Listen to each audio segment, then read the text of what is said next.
Sí. La intención de ese módulo fue que tuvieran un marco general. ¿Qué son las políticas públicas? ¿Por qué es importante evaluarlas? Y los tipos de evaluación que pudieran tener una política pública. Y de ahí la intención fue ir desagregando. Ya sabemos cuáles son los tipos de evaluación de la política pública y ahora buscamos cómo se inserta una evaluación cualitativa. ¿Sí? De eso trató el segundo módulo. ¿Qué tipo de preguntas abarca una evaluación cualitativa? ¿Por qué estaríamos interesados en hacer una evaluación cualitativa? ¿Cómo se diseña este tipo de evaluaciones? Ir adentrándonos más en la naturaleza de este tipo de evaluación. Este tercer módulo lo que nos dijo es muy bien, ya sabemos que la política pública es importante, que se busque evaluar, ya sabemos que hay un componente, una dimensión cualitativa que queremos abordar y que nos da determinada información. Ahora el tema es cómo obtenemos información de eso. ¿Qué estrategias podemos llevar a cabo para tener información que nos permita tomar un juicio de valor sobre la acción pública? ¿Cierto? Más o menos esa es la recapitulación. Entonces, en este tercer módulo, lo que ustedes han visto es qué tendrían que estar haciendo para obtener ese tipo de información.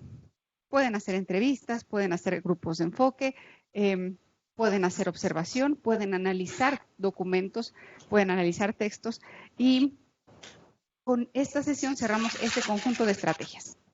El siguiente módulo, ustedes se preguntarán, Ana, ¿y ahora qué hacemos con todo esto? Bueno, el siguiente módulo es lo que van a ver. Ya tienen estos datos maravillosos, esta cosa tan bonita que se debe entrevistar, hacer grupos de enfoque, observación estructurada o no estructurada, y el siguiente módulo van a ver qué es lo que se hace con esos datos. Pero hoy mi tarea es interesarlos en esto. Con esto cerramos el conjunto de estrategias más utilizadas. Podría haber en algunas otras, pero realmente en el tema de evaluación de la política, en la valoración del actuar público, estas son de las estrategias más utilizadas. Y vamos a hacer una reflexión de por qué sería así. ¿Les parece una recopilación sensata de lo que han visto hasta ahora? ¿Algo que quieran agregar para este resumen? ¿Que se me haya escapado? Si los compañeros a distancia quieren decir algo. Entonces, en esta sesión quiero hablarles de esta estrategia. Y mis objetivos es interesarlos un montón en estas estrategias. Tal vez recuerdan que cuando estuve aquí para hablarles de evaluación de procesos, mi intención era convencerlos que lo mejor que podían hacer era una evaluación de procesos. Esta vez lo que vengo a convencerlos es que lo mejor que pueden hacer para una valoración cualitativa es observar. No siempre se puede, pero es una estrategia tremendamente poderosa. Tremendamente poderosa. Si se ejecuta bien. Lo que quiero hacer en esta sesión es mostrarles cómo puede utilizarse para una evaluación cualitativa, darles ejemplos de evaluaciones cualitativas y darles los elementos de qué tipos de observaciones existen para que ustedes puedan decidir con cuál se lanzan a campo. Y algunas limitaciones también. Esa es básicamente la idea. En la primera mitad vamos a hablar de los elementos básicos para la observación estructurada y no estructurada, que son dos tipos de observaciones, y en la segunda mitad vamos a hacer un ejercicio práctico de observación estructurada, que implica que veamos un video y que analicemos parte de los componentes que habremos visto en esa primera mitad de la sesión. Entonces, digamos que tenemos un componente de los elementos básicos y después vamos a echar a andar un ejercicio práctico para que veamos cómo le midamos el agua a los camotes, básicamente. ¿Les parece un buen acuerdo? Sí. Bueno, los objetivos de esto, quiero interesarles en esto como una estrategia muy poderosa para la evaluación cualitativa de la política pública. No es un tema abstracto, es relacionado con política pública y vamos a ver ejemplos prácticos de esto.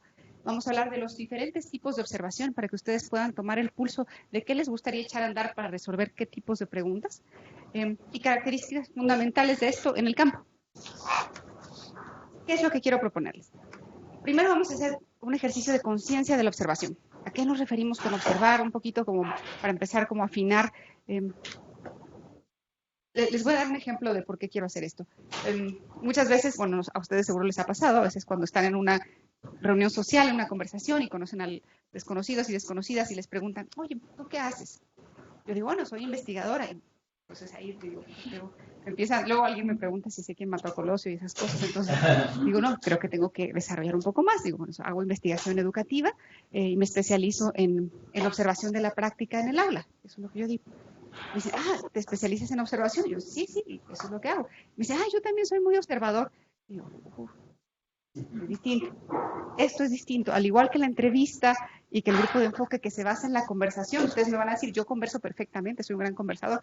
No se trata de eso, sino de una visión sistemática de por qué queremos saber lo que queremos saber y cómo le vamos a hacer para saberlo. La observación es lo mismo. No basta tener este sentido de la vista para decir, yo ya puedo observar lo que sea. No es así, tiene su chiste y eso es lo que vamos a estar viendo aquí. Por eso me interesa hacer este ejercicio de conciencia con el equipo. Vamos a problematizar por qué querríamos observar algo. Y vamos a ver los elementos de observación no estructurada y de observación estructurada. Nos vamos a detener un poco más aquí, y aquí es donde vamos a hacer los ejercicios de observación, y después vamos a vincular qué tiene esto que ver con la política pública y con la evaluación cualitativa. Entonces ahí cerramos este ciclo. Entonces, lo primero que quiero hacer es este ejercicio de sensibilización. Los compañeros a distancia creo que ya tienen descargado esto. Por favor, acompáñenos en esta búsqueda. Entonces les pido que veamos este ejercicio con atención. ¿De acuerdo?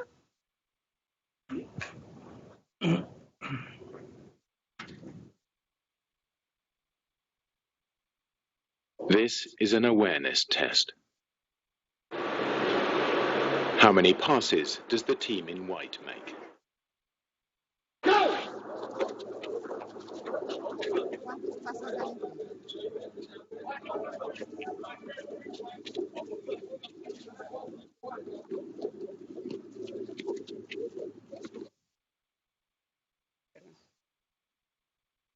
¿Contaron los pasos?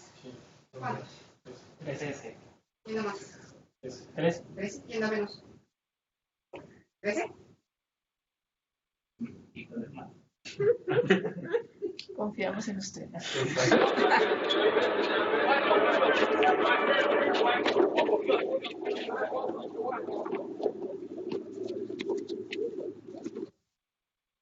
The answer is 13.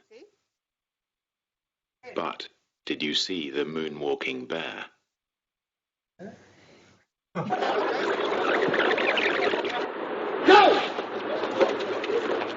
Ya no se fijen en los pasos.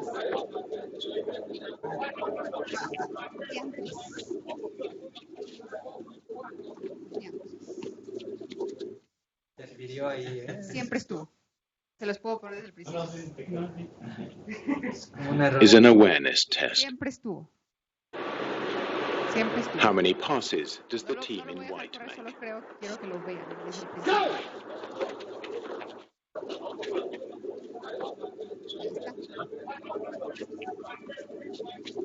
No miento, cuando se trata de observación no miento. En otras cosas puede sí, pero aquí. El tema es ese, hay un nivel de conciencia y es tremendamente sensible. Si en observación no sabemos qué estamos buscando, se nos va a ir. Algo se nos va a ir. Y normalmente cuando ustedes van a querer ver un tema en cualquier aspecto, lo van a ver en una dimensión social donde ocurren un montón de cosas, un montón. Y si no tenemos claridad, conciencia, preparación y estamos claros en lo que estamos buscando o en lo que no estamos buscando, algo nos va a jalar la atención, nos va a distraer, nos va a pasar. Es muy importante el entrenamiento de un observador, la claridad de los objetivos al observar, o incluso la apertura a entender que vamos a buscar qué observar. Eso también puede pasar y es un tipo de observación. Pero lo que quiero decirles es que los sentidos son muy engañosos. Y al igual que en una entrevista algo se nos puede ir, un tema delicado, en la observación mucho más. Si no estamos claros en qué estamos buscando y nos preparamos para verlo o para dejar de verlo, si decimos, esto no me va a importar por más que pase, algo vamos a alterar en lo que queremos buscar. Entonces, simplemente, mi intención no es vulnerar sus sentidos, pero entender que esto necesita un objetivo claro para que efectivamente pueda brindar un juicio de valor para lo que buscamos en la política pública. Entonces, ese era mi objetivo. Los compañeros a distancia, como ellos tenían el video antes, no sé si ya lo habían visto y estaban preparados para el sitio, pero quiero que sean muy, muy sinceros y nos digan si antes lo habían visto. Tania dice que ya solo contó 10 pasos. A mí me pasó lo mismo la primera vez, creo que conté 11 o algo así. Y tampoco vi a los ojos, es decir, pasa. Ricardo dice que él no lo había visto.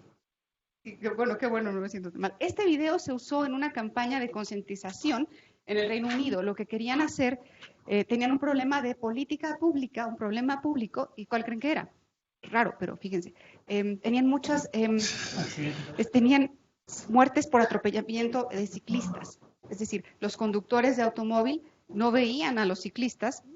Creo que esta es una historia que seguramente aquí no pasaría, pero había muchos muertos por atropellamientos de ciclistas.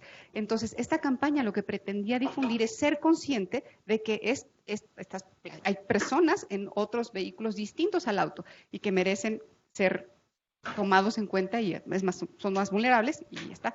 Entonces se hizo para concientizar que vean a los ciclistas. Sirve para otras cosas, pero vamos, nos sensibiliza que hay cosas que dejamos de ver cuando estamos enfocados en otra cosa. Eso es básico.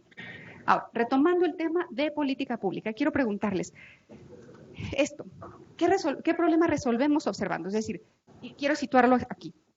Ustedes ya vieron estrategias para obtener información preguntándole a individuos, entrevistas. Ya vieron que también se puede recuperar información preguntándole a grupos de individuos en grupos de enfoque. También vieron que hay información que pueden obtener de los documentos. ¿Por qué querríamos observar y no usar esas otras estrategias? Porque hay relaciones o asociaciones que no están necesariamente, digamos, internalizadas o que han sido concientizadas por los individuos, o sea, no te lo pueden dar en una entrevista y tampoco están documentadas. Entonces estás esperando que la observación te refleje algo de eso y que tú puedas descubrirlo. Exacto, muy buen punto. Gracias. Por favor. El objetivo es cuando a ti te interesa ver el desarrollo natural de un evento sin intervención, o sea, sin el factor intervención. Y que lo quieres ver en esa realidad, ¿cierto? Sí, en su contexto. Totalmente. Por favor, Alberto. Tania Aguilar nos comenta, para obtener una mirada más externa de algún proceso. Exacto, para tener otra perspectiva. Y justamente estas tres respuestas, juntando la de Tania, tienen que ver por qué querríamos observar. Hay conductas no declaradas, e incluso no conscientes. Y no les estoy diciendo, la gente está mintiendo. No. Es simplemente lo que yo te declaro. A lo mejor si tú me preguntas, oye, Ana, ¿estás siendo más amable con las personas? Yo te diría, sí, ¿sabes qué? Esta semana he sido mucho más amable, ya entendí y ahora me porto mejor con las personas. Y realmente pienso que lo estoy haciendo, pero necesito evidencia, necesito otros indicadores, necesito saber si efectivamente cambié mi comportamiento o si voy en camino a hacerlo. Pero si a mí me hacen una encuesta, mi intención y mis ganas, no que sea mentira, pero me van a transmitir de realmente he cambiado. ¿Sí? Y en temas de comportamiento es mucho más difícil porque hay cosas, por ejemplo, fumar. Probablemente ustedes quieren dejar de fumar o disminuir el consumo de los cigarros que fuman al día. Probablemente una encuesta sea un instrumento sencillo, probablemente, porque ustedes dirían, bueno, efectivamente antes fumaba 10 cigarros a la semana, pero ahora solo estoy fumando 3. Y efectivamente es un dato cuantitativo medible y claramente objetable si alguien pudiera hacer una revisión de su comportamiento como fumadores. Pero si la valoración fuera distinta, si yo les preguntara, no cuántos cigarros dejaste de fumar, sino cómo cambió tu estado de ánimo ante el cambio y la reducción del tabaco, eso tendría otras formas. Y a lo mejor ustedes me responden en la escuela, no, en la encuesta todo normal.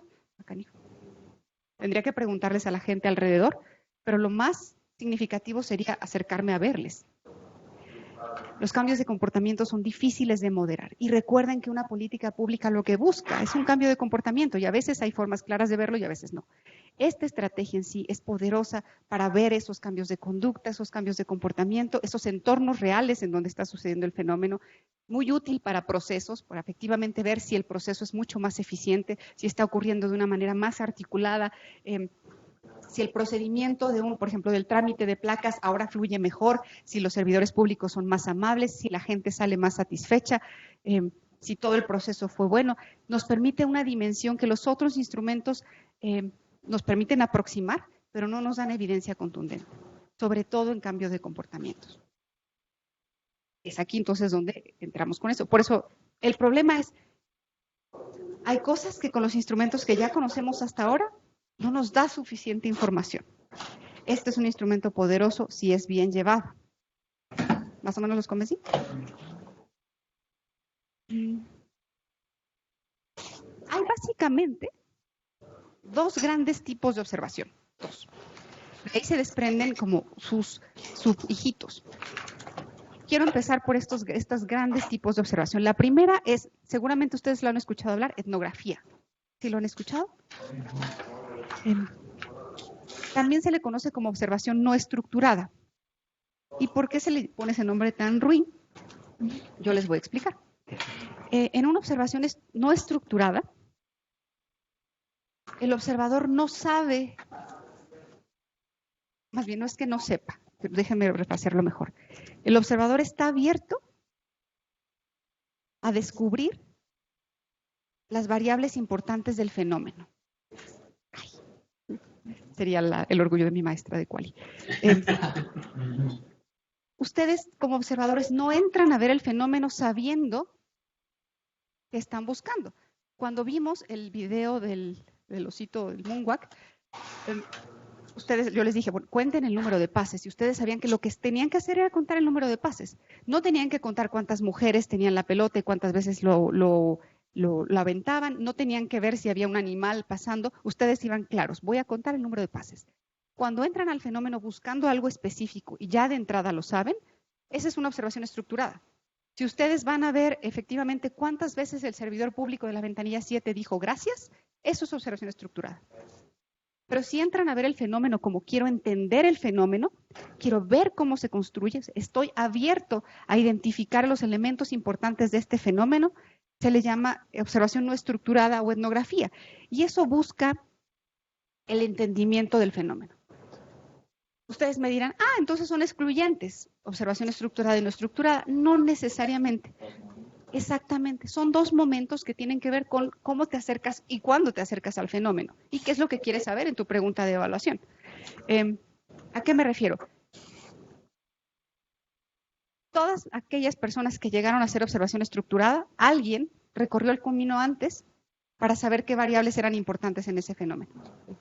Si yo sé que tengo que entrar al salón de clases para observar X y Y variables que son importantes, quiere decir que antes hubo un etnógrafo que encontró que esos elementos eran importantes. Pocas veces un solo evaluador hace las dos cosas juntas. ¿Por qué creen? En la evaluación. Porque un evaluador sería difícil que hiciera las dos. El sesgo, pero también significa que el tiempo le consume un montón de tiempo. Porque para observar el fenómeno y entenderlo, tu participación ahí tiene que ser mucho más prolongada. Para que entiendas realmente el fenómeno, tienes que estar ahí bastante tiempo. Para entender que eso que viste no ocurrió solo en ese día, requiere una inversión distinta. Por eso la evaluación es mucho más difícil que la respuesta venga de la etnografía. Consume más tiempo. Y a veces, en la evaluación ya sabemos concretamente qué queremos responder. Por eso en una evaluación es tan difícil encontrar esa mancuerna consecutiva. No es imposible, pero por favor. Digo, el ejemplo, por supuesto, no es apropiado para políticas públicas, pero se me ocurre un poco, digamos, manera de analogía, como para entenderlo mejor. Eso es un poco lo que hacen los investigadores de animales, ¿no? De vida animal. Están ahí y se la pasan años y meses y días y temporadas, estaciones, y es justamente que, claro, los animales no les pueden dar una entrevista, ¿no? Pero lo que buscan es establecer patrones de comportamiento, definir secuencias, procesos, patrones. Es un poco parecido. Totalmente de acuerdo, y solo nos cambiamos al animal Homo sapiens, pero es eso. Y de hecho hay un montón de etnógrafos que pues, se pasan ahí todos los inviernos esperando entender que salga el animalito, captan variables que después otro observador puede regresar y decir, yo ya sé que al leopardo voy a buscar cómo hace esto, porque ya alguien más allanó el camino. Ese es el tema y lo rico de la investigación, que no se trata de una cosa u otra, se trata cuál es la pregunta que queremos responder. Normalmente en una evaluación hay una pregunta clara y normalmente por eso llegamos a que sea observación estructurada casi siempre. Pero quiero decirles la riqueza de esto y por qué empiezo con esto. En esta etnografía nos interesa saber las prácticas, lo que la gente hace, pero no solamente lo que la gente hace, sino qué significado le da a lo que hace. En esta hay un chiste medio cruel que dice que siempre que llevas a una población indígena, pues está la familia, papá, mamá, hijos y el antropólogo. Porque estos investigadores sociales invierten muchísimo tiempo en sacar las variables que después los de observación estructurada van a trabajar. Pero lo que estos antropólogos sociales buscan es no solo saber lo que hacen las personas, sino por qué lo hacen. ¿Por qué le ponen el hilito rojo a la embarazada si hay un eclipse? ¿Por qué pasan esas cosas? Ese entendimiento, y ese entendimiento lleva tiempo, porque hay que ganarse la confianza, hay que ver si solo se lo ponen en el eclipse o cuando hay tormenta, cuando va a temblar. Vamos, hay que entender ese fenómeno y eso toma tiempo. Entonces, no se trata solo de ver, sino de entender esas prácticas y la perspectiva de las personas a esa práctica. Ahí entenderemos si eso que hace es importante y lo vamos a retomar después o no. Se trata de entrarse en actitudes de los individuos y los significados compartidos. Tal vez entiendes lo que esa familia hace o lo que esas personas hacen, pero después quieres entenderlo en el colectivo, por ejemplo. Quieres entender las fiestas de boda de una semana. Quieres entender probablemente las prácticas funerarias que duran tanto tiempo. Quieres ver cómo la comunidad recibe esa idea. Se trata de una exploración tremendamente profunda que obedece objetivos específicos. Es una observación participativa. ¿A qué me refiero con participativa? En donde el observador no se mantiene ajeno al fenómeno, sino que se acerca, pregunta, ¿por qué pasó esto? ¿Qué significa para ti? ¿Qué significa para la autoridad? Etcétera. Busca una interpretación a través de estar compartiendo el fenómeno. Y se zambulle, básicamente, en el fenómeno. Eso es lo que va a pasar. Entonces, esta observación tiene dos características. No estructurada, aunque no nos guste el nombre, pero es decir, no estructurada y es participante. Voy a entender este fenómeno a través de ver todas estas cosas y preguntar qué está pasando y cómo lo están entendiendo. ¿Más o menos? ¿Me explico? Interesan las prácticas y los significados. O sea, no solo lo que pasa, sino cómo lo interpretan. Siempre parte de una pregunta de evaluación. Tendría que partir de una pregunta de evaluación. Hay evaluaciones longitudinales que duran más de un periodo establecido, que normalmente pueden ir más allá de 3 años. En esos casos creo que la parte etnográfica es muy, muy, muy poderosa, siempre y cuando la pregunta de evaluación justifique que esta práctica se lleve a cabo. Y básicamente es observación y entrevistas de campo. Hay que estar en el campo. Un secreto de la observación es que, como entenderán, de un modo u otro, hay que ir a campo. Siempre. Alguien me dice, puedes videograbar. Sí, pero alguien tuvo que estar en el campo para videograbar. Entonces, de que no se escapan, no se escapan. ¿Para qué nos sirve? Casi siempre se utiliza para probar teoría, para entender si las hipótesis que hay en el mundo de los fenómenos sociales resultaban ciertas o no. Casi siempre se usa para eso. Entender los mecanismos causales y tiene que ver con probar la teoría, si efectivamente esto que pensábamos nos llevaba a este punto, si efectivamente estas prácticas suceden porque X, Y, Z, para fortalecer la validez interna de esta teoría, o bien para generar nuevas hipótesis. Esta es una guía rapidísima. Aquí sí me matarían los antropólogos. Pero quiero darles como pasos muy, muy generales de cómo se diseña una etnografía, básicamente. Determinar si es el método apropiado que se quiere usar, si realmente es lo que necesitan para responder la pregunta de evaluación que tienen. Si no era con una entrevista, si eso no se resolvía con un grupo de enfoque, o si no se resolvía con un mail, por ejemplo. Si efectivamente la etnografía es lo que necesitan. Eso es lo primero que se debe hacer, como pasar la prueba de pertinencia. ¿Es esto lo que necesitan? Segundo, identificar y localizar el grupo de estudio. ¿Dónde están las personas que me pueden ayudar a entender este fenómeno? Y probablemente va a ser más de un punto físico en este país. 3, seleccionar los asuntos y temas a tratar en el grupo, recolectar información donde se vive y trabaja ese grupo y generar una interpretación. Esto es demasiado general. La etnografía es de los trabajos más delicados y más complejos y más sensibles. Pero esto es básicamente un gran mapa de lo que podría estar sucediendo. ¿Qué nos aporta y cuáles son los desafíos? Bien.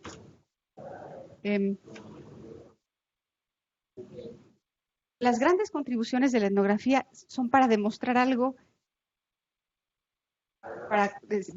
justamente para probar que algo que pensábamos sí era cierto, pero los hallazgos más importantes es cuando nos dicen, no, esto que tú pensabas que era así, no funciona así.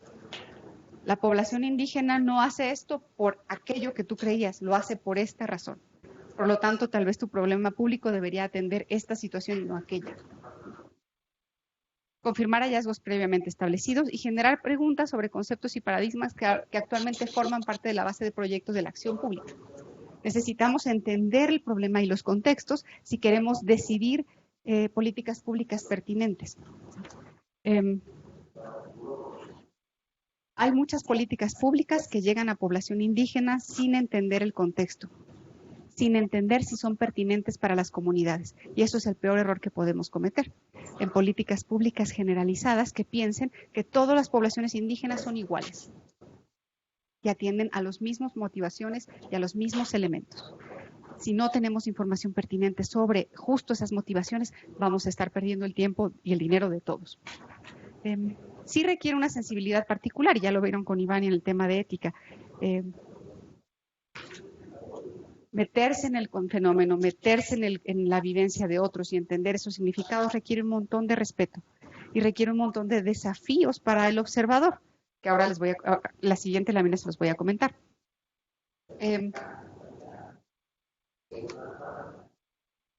También el tema de la evaluación es porque hay un juicio de valor sobre la que gente hace y no hace, y eso tiene que ser analizado desde un punto de vista tremendamente sensible. ¿Cómo vamos a categorizar esa evaluación? ¿Cómo vamos a categorizar esos resultados? Y lo van a ver en el módulo de reporte de resultados. No en el siguiente, que es análisis, sino en el siguiente. ¿Qué hacemos con los hallazgos y la manera de presentarlos sin que eso implique un juicio de valor sobre la persona? ¿Me explico?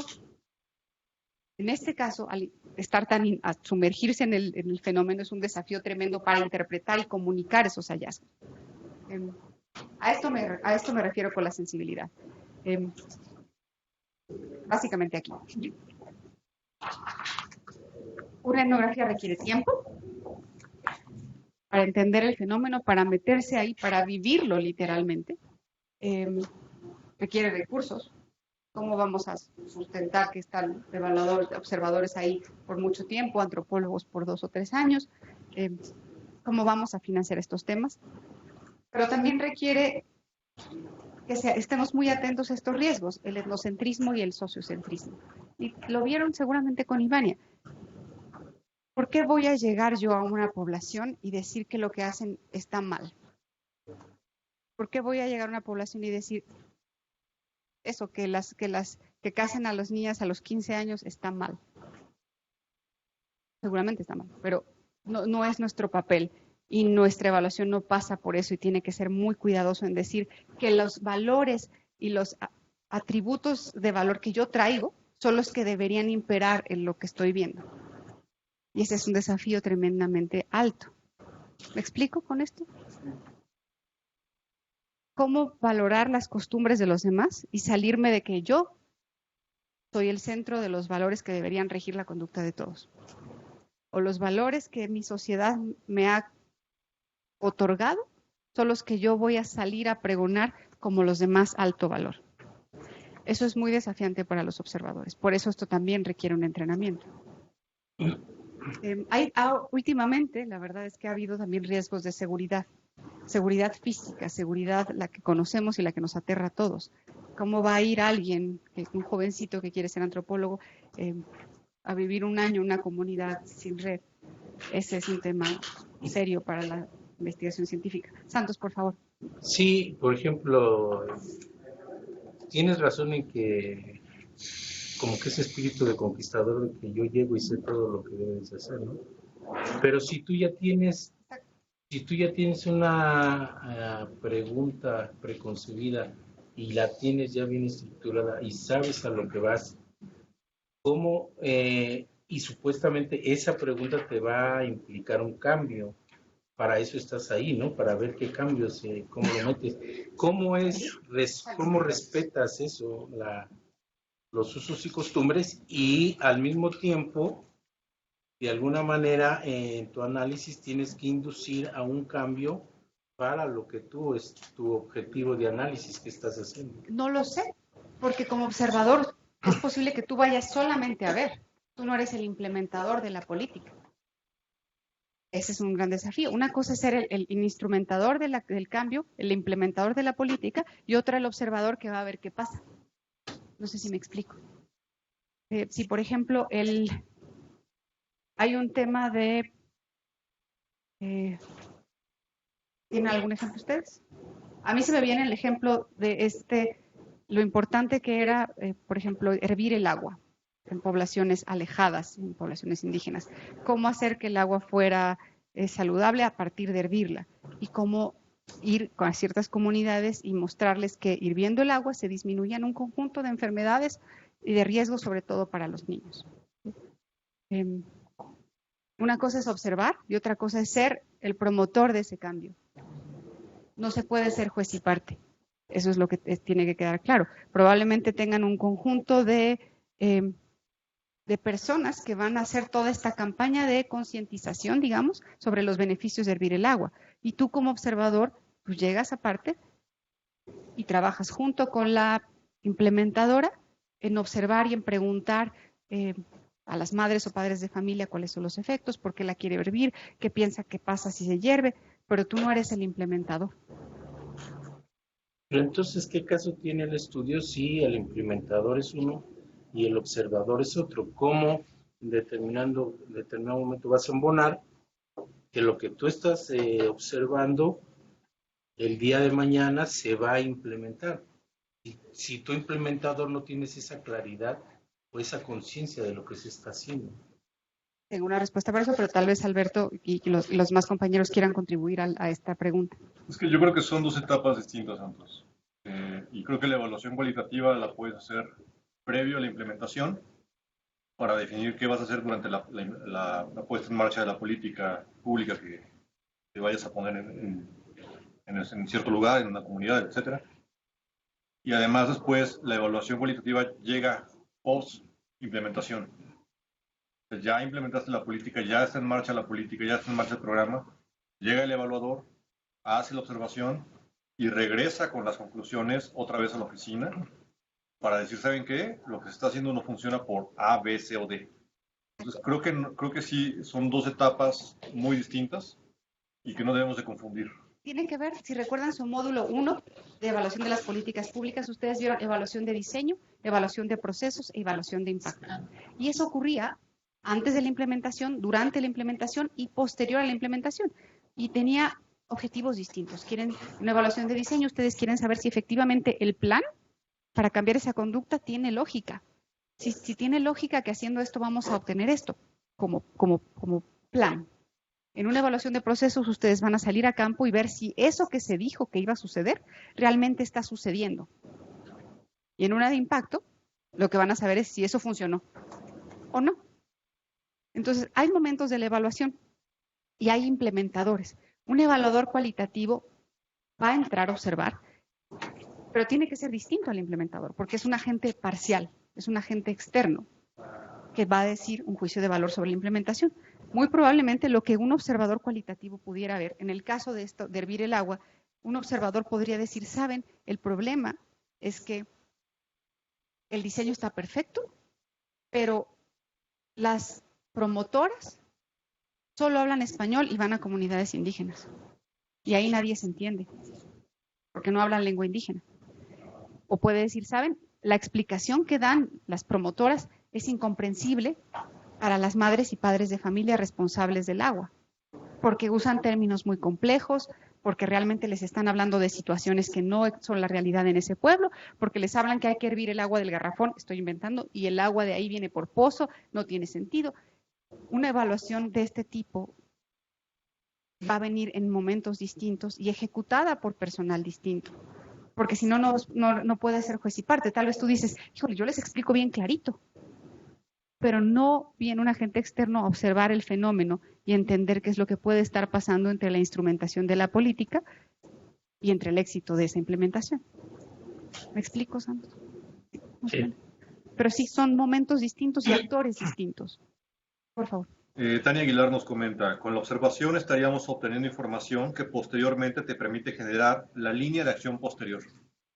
Por supuesto, te permite retroalimentar, o sea, te permite decir, ¿sabes? Algo no está pasando bien de lo que yo pensé que iba a pasar, te permite decidir las acciones futuras. ¿Qué es lo que tengo que modificar? Tengo que modificar la explicación de las promotoras, tengo que modificar la capacitación que les doy, la selección de esas promotoras, porque hay que recordar que los implementadores no son todólogos, están buscando instrumentar algo, pero eso no los hace expertos en evaluación cualitativa, en observación, en entrevistas, en guiones, en todas estas variables que ustedes ya descubrieron que son importantes. Y efectivamente, como dice Tania, la observación te permite saber qué vas a hacer después. El paso posterior a esto es avanzar o es regresarte. Y eso se vale. Pero sí, más o menos me expliques. Implica un término de ética de tomar distancia en la etnografía, de salirse del fenómeno, eso, de ser mucho más neutral de lo que estoy observando, y de no contaminar con mis propias creencias de lo que debería estar sucediendo conforme a mi propia estructura valoral y de costumbres.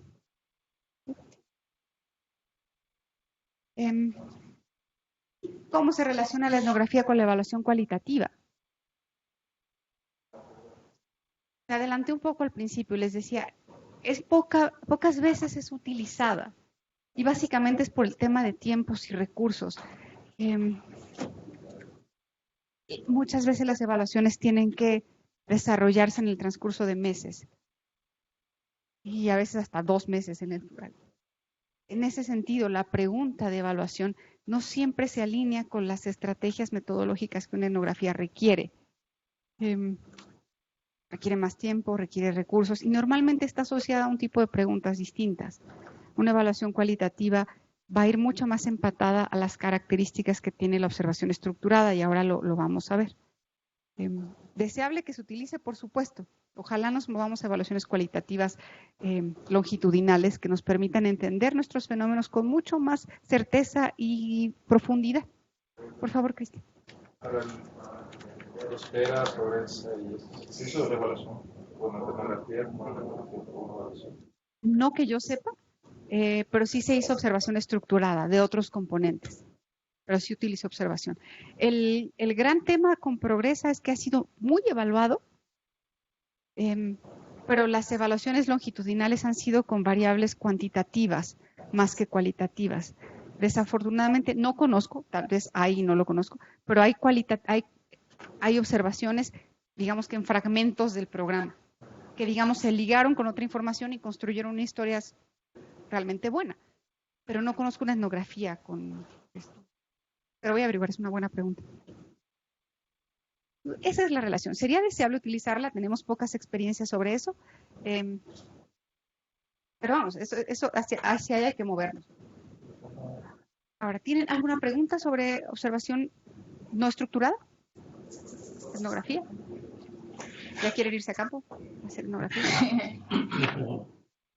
Pues si acaso no pueden, porque sus múltiples ocupaciones se los impiden, les voy a dar otra alternativa, que es la observación estructurada. Esta, como les digo, ha sido mucho más utilizada en evaluaciones cualitativas por las características que vamos a ver. Quiero plantearles la riqueza de la observación estructurada y por qué probablemente es mucho más socorrida que la etnografía. Él por un lado dice, la etnografía es mucho más hippie. No, no es hippie. Se responde a otras cosas, se responde a otras preguntas específicas. La observación estructurada sirve para responder otras preguntas y atiende a otras necesidades. Y básicamente la pensamos como parte del método científico. Vean, por favor, esta ilustración. O sea, cualquier niño conoce el método científico. Y si ustedes ya han visto un bebé, que a veces le echan ahí algo rojo que rueda y está el bebé se para, ve, y se enfila y empieza a gatear hacia esa cosa roja. La toma, y lo que primero que hace es una observación, o sea, la ve, algo llama su atención. La toma, se la acerca más y empieza a pensar, ¿será que me la puedo comer o no? ¿Será masticable o no? ¿Sabrá bien o no? Formula sus hipótesis. Y lo que va a hacer es se la va a meter a la boca, porque ese es el medio que tiene para conocer la realidad. El primer medio que tenemos todos. Y va a la boca. Analiza los datos, va a empezar a decir, sabe bien, sabe mal, si se puede masticar, no se puede masticar, está ácido, sabe salado, está rasposo, y reporta sus resultados. ¿Se la vuelve a meter a la boca o pega un grito del demonio? Y ahí ya nos dijo qué le parecieron. Y pues, dice aquí, invita a otros a conocer sus resultados. No se lo puede dar a alguien, ¿no?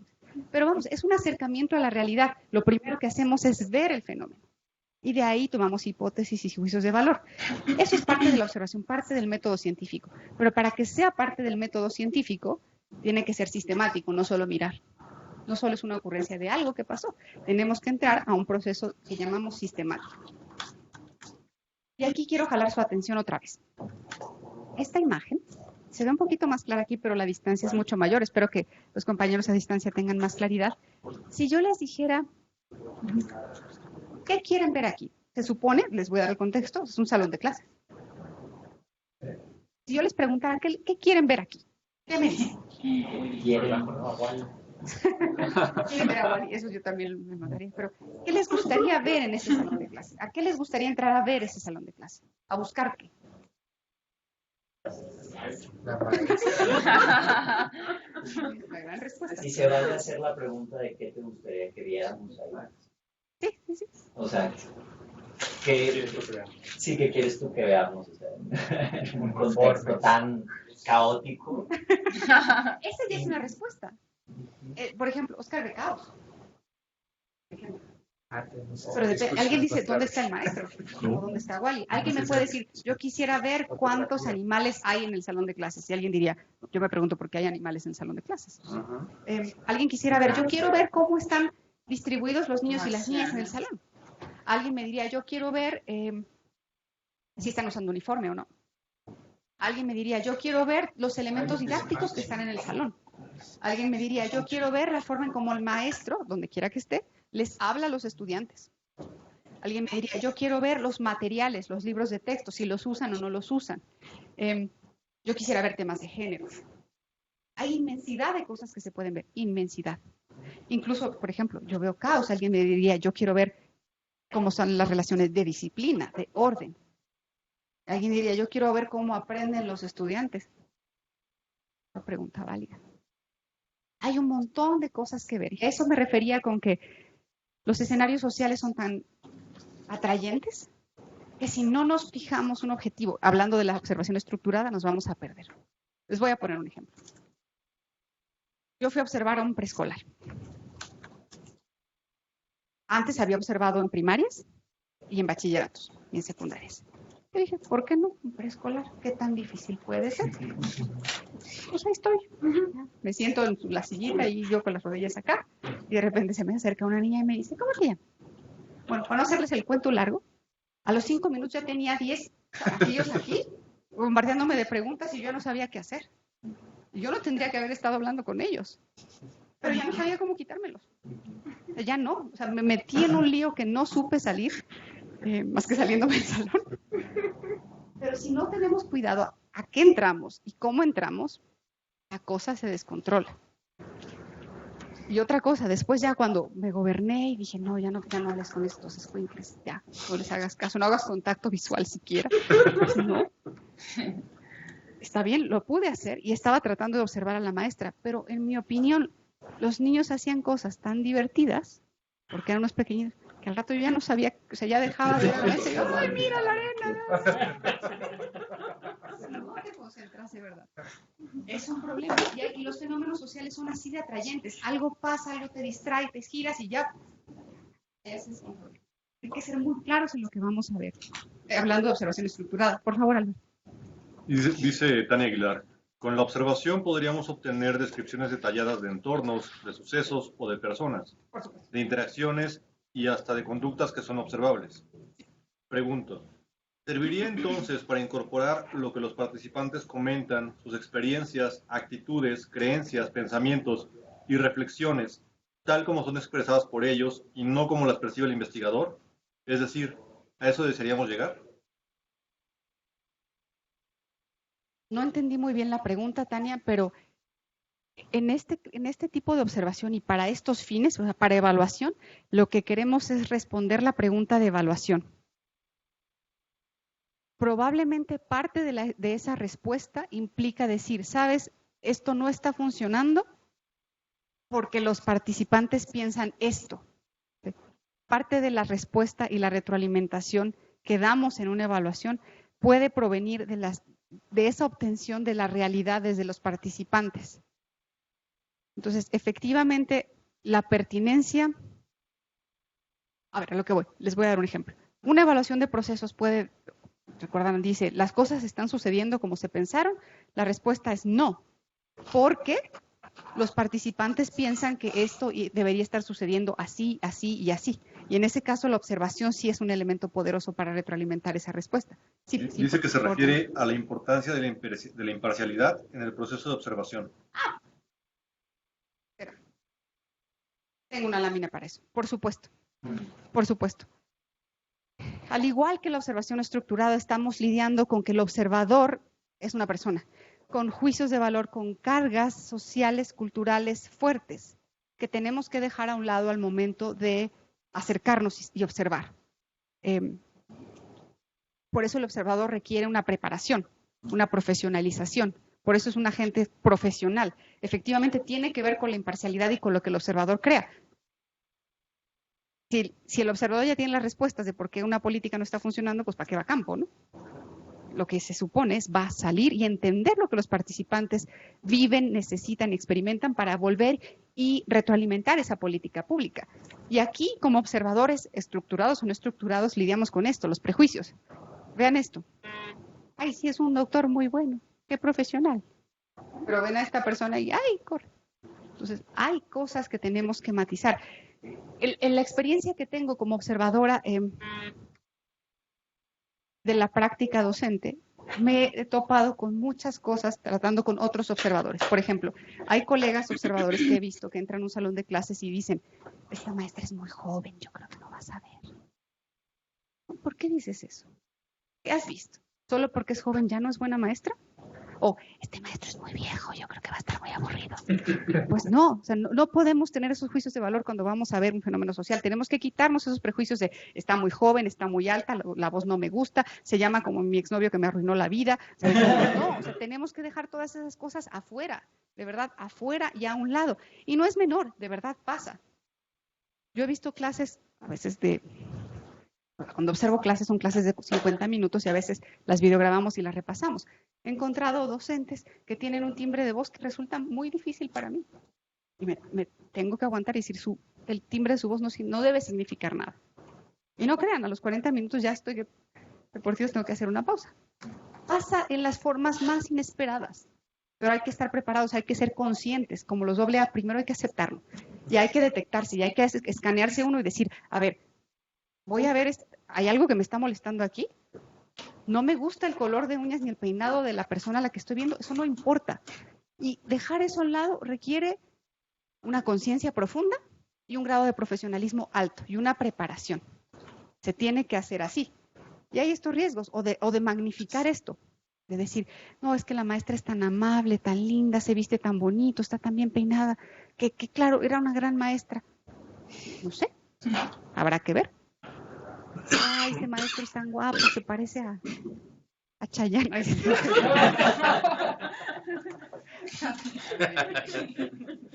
Vamos, ¿cómo administramos nuestros propios juicios de valor y los dejamos a un lado? ¿Cómo hacemos que eso no intervenga en la valoración que vamos a hacer de esa acción, de esa interacción, de ese proceso? ¿Cómo lo dejamos todo a un lado?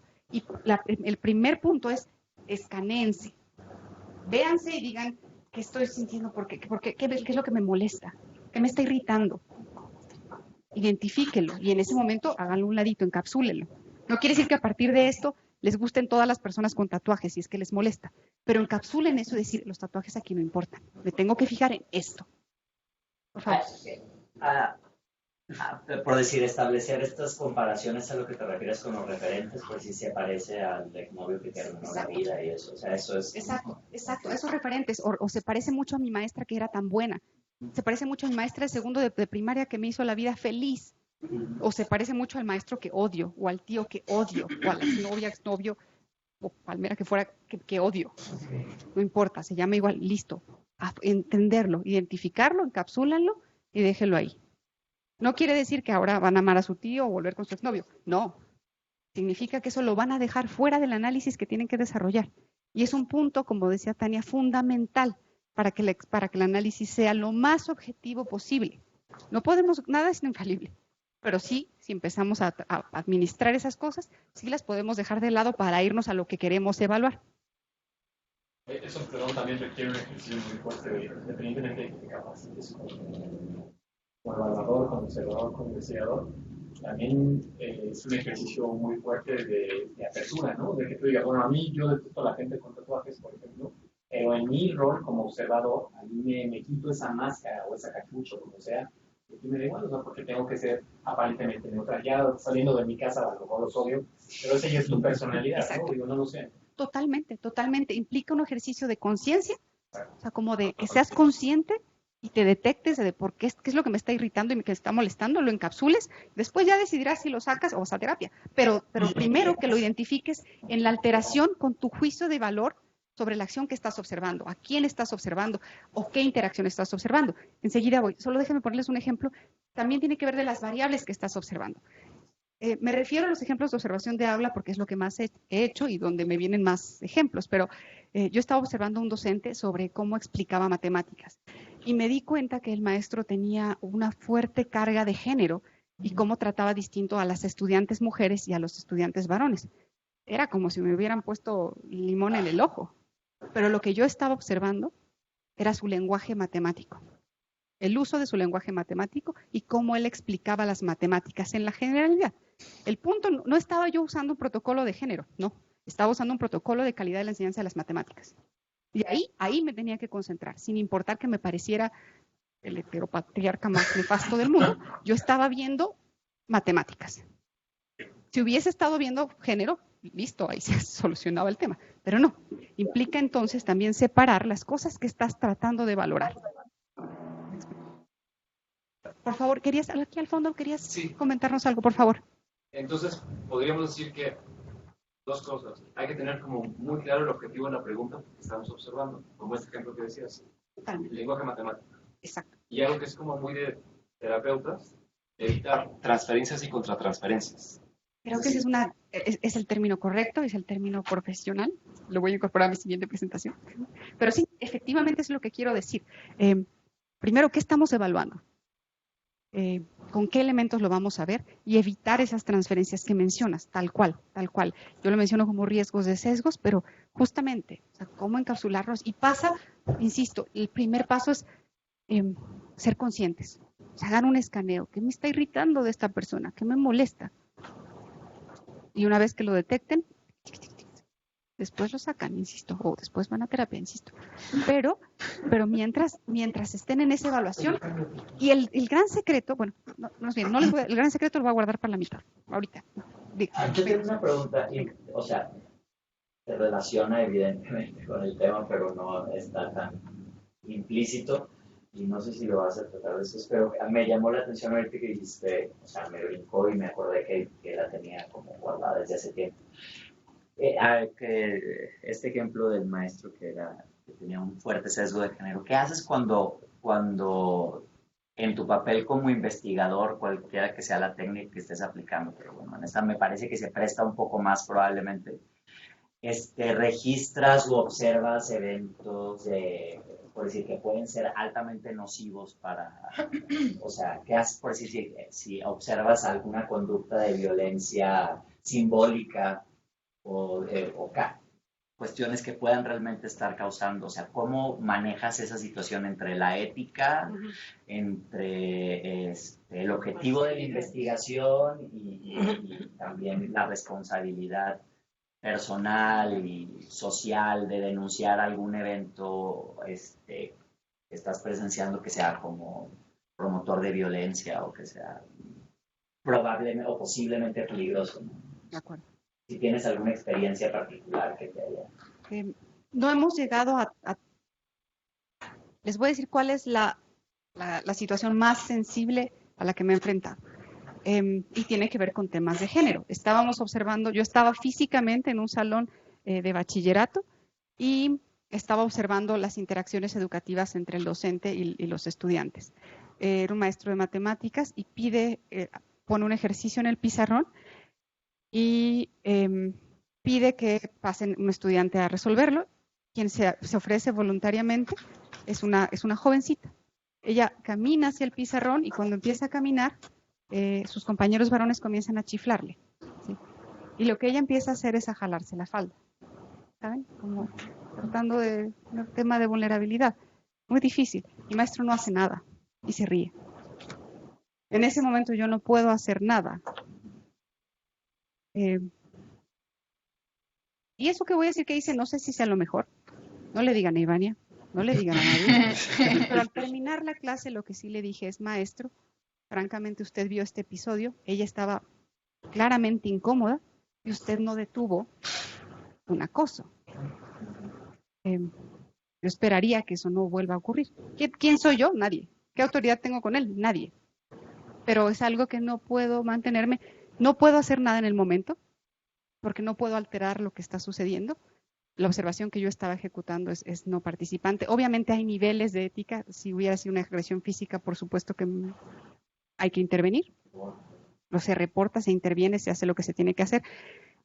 Esa es la decisión que yo tomé. No puedo reportarlo a la dirección por temas de confidencialidad, pero sí en el reporte que hicimos, si bien no era un tema ahí, sí hablamos de que habíamos observado ciertos temas de agresión de género que habrían que cuidarse. No mencionamos el docente ni nada, pero como no fue el único lugar donde lo vimos, ahí yo estaba presente. Sí lo pusimos como recomendaciones, que parte de, como estábamos analizando interacciones educativas, parte de estas interacciones pasan por temas de acoso relacionado a género, que no pueden dejarse de lado. Si bien no estaban en el protocolo, sí lo pusimos como, ojo, esto tiene que ser. Sí atravesamos unos dilemas fuertes, pero sí hay que encontrar la manera de que la voz llegue y de decirlo. Tal vez no era lo que estabas buscando, pero la realidad te confronta. Y es tema del investigador social y de la evaluación, decirlo de la manera más responsable posible. Por favor, Alberto. Yo creo que esto que comentas se empata muy bien, o los ejemplos más claros que tenemos es en el periodismo. O sea, los periodistas, los fotoperiodistas están reportando un suceso y están en una línea muy delgada entre están acribillando a alguien, están matando a alguien, le acaban de disparar a alguien, ¿no? ¿Y yo qué hago? ¿Tomo foto o qué O sea, yo tomo la foto, levanto la nota, corro a auxiliarlo, ¿no? O sea, claro, es un dilema súper difícil. Sí. O te salvas tú, exactamente, ¿no? Claro. O sea, creo que ahí es donde se puede empatar muy bien como todas estas decisiones de la evaluación cualitativa en un ejemplo muy, pues, extremo, creo, ¿no? Porque los reporteros de guerra, por ejemplo. Sí, tienes razón. Y es algo muy parecido, porque están ahí, están viendo el fenómeno. Y como dice mi mamá, todos somos sabios después de que pasaron las cosas, ¿no? Después dice, sí, debí haber hecho esto, debí haber aquello. Y la vida no nos prepara para estas realidades. A veces son realidades muy difíciles. Pero si se tiene en cuenta siempre el profesionalismo, el bien de los demás primero, y el profesionalismo, hay maneras de actuar, hay maneras. No hay manuales específicos, pero siempre hay una conciencia. Y como ustedes habrán visto, la evaluación no se hace individual. Ustedes van a ser parte de un equipo de evaluación. Y eso es muy poderoso, porque las conciencias de sus colegas, la opinión de sus colegas, el apoyo y la solidaridad de los colegas de evaluación siempre nos sacan de los más grandes apuros. Rodéense de personas que sean muy buenas, no solo en los métodos cualitativos o cuantitativos, sino que sean buenas en la ética que los construye. Y eso los va a sacar de cualquier problema. Regresando un poco, les comentaba que la observación estructurada, en particular, busca ser sistemática. Y para que sea sistemática, tiene que tener estos elementos. Los tiene que tener, porque lo que buscamos es que esto sea replicable. Es decir, si observamos fenómenos muy, muy parecidos con los mismos protocolos, podremos llegar a resultados conducidos con el mismo rigor. Y eso es parte del secreto de la observación que les voy a comentar más adelante. Primero, un objeto definido, tener claro qué vamos a observar y para qué. Como les decía, contrario a la etnografía, aquí sabemos qué estamos buscando y para qué lo vamos a usar.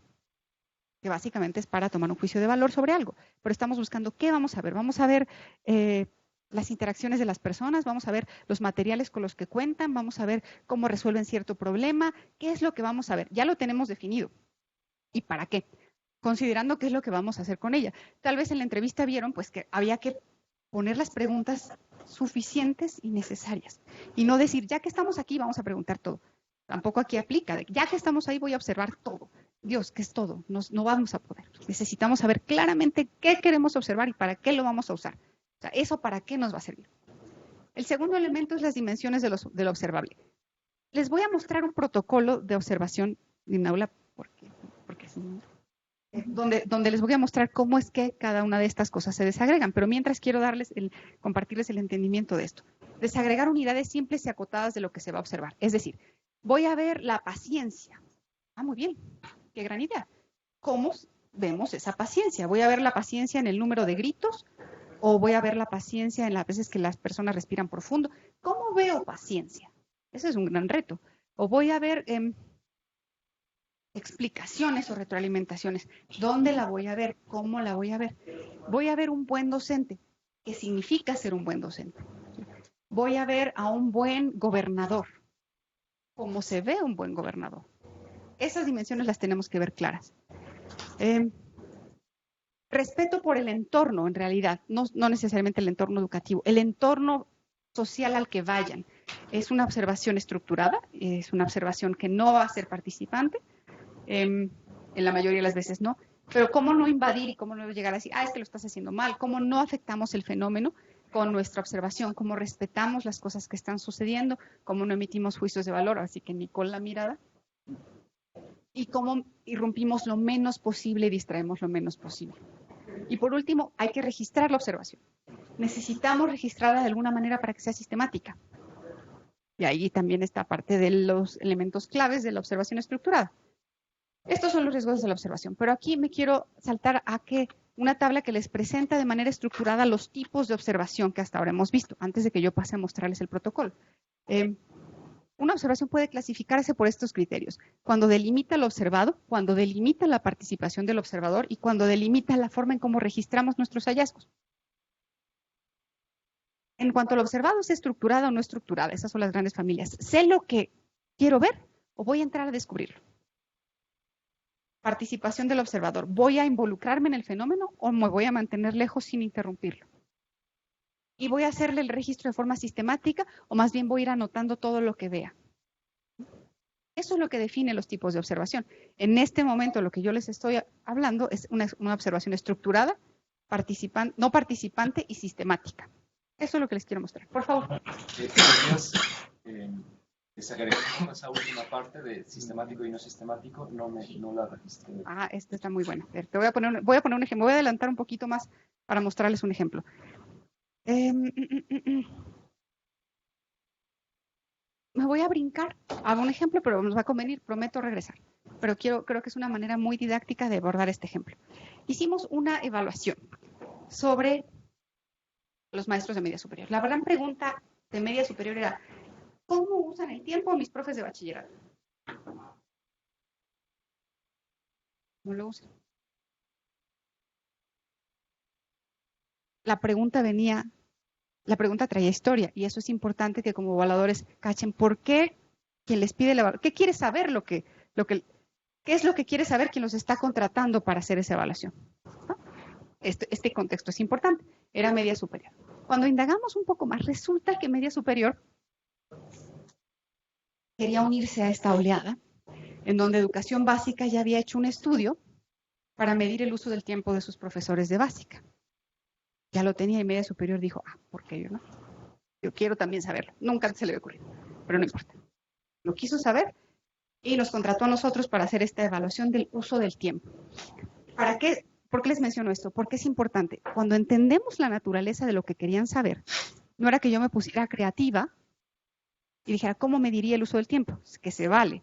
Pero al entender que ellos querían, digamos, contrastar los resultados de primaria, yo necesitaba entender cómo lo habían medido en primaria para hacerlo comparable. Por eso hay que entender la motivación de la evaluación. ¿Qué están midiendo esto? Entonces, en primaria, hicieron lo que las mediciones internacionales han hecho. Hay un protocolo de observación estructurada para ver cómo se usa el tiempo de los profesores. Es un método de observación que se creó en los 70s, que se llama el método Stallings. Y ahorita les explico. El punto es, aquí me voy a ir rápido, nosotros dijimos, vamos a hacer una medición con una muestra nacional de bachilleratos y trabajamos con 13 entidades federativas, 7 subsistemas. Ustedes no están para saberlo, pero yo se los voy a decir. Media superior tiene 11 tipos de subsistemas. Me van a decir, ¿qué son tipos de subsistemas? Pues Así se organizaron administrativamente. Han oído hablar de los colegios de bachilleres, de los CECITES, de los CETMAR, de los CETIS. Cada uno de esos nombres es un subsistema y digamos que se encamina a la profesionalización de los jóvenes. Fue creado cuando el bachillerato era el último nivel educativo a lo que muchos aspirarían, entonces tenía un componente profesionalizador. Entonces, cada una de esas cosas son subsistemas. Administrativamente es un infierno, pero así está la vida y ya está. Entonces, 7 subsistemas de los 11, 110 planteles en total, 220 profes de matemáticas y de lenguaje y comunicación, capacitamos 70 observadores en el método Stallings.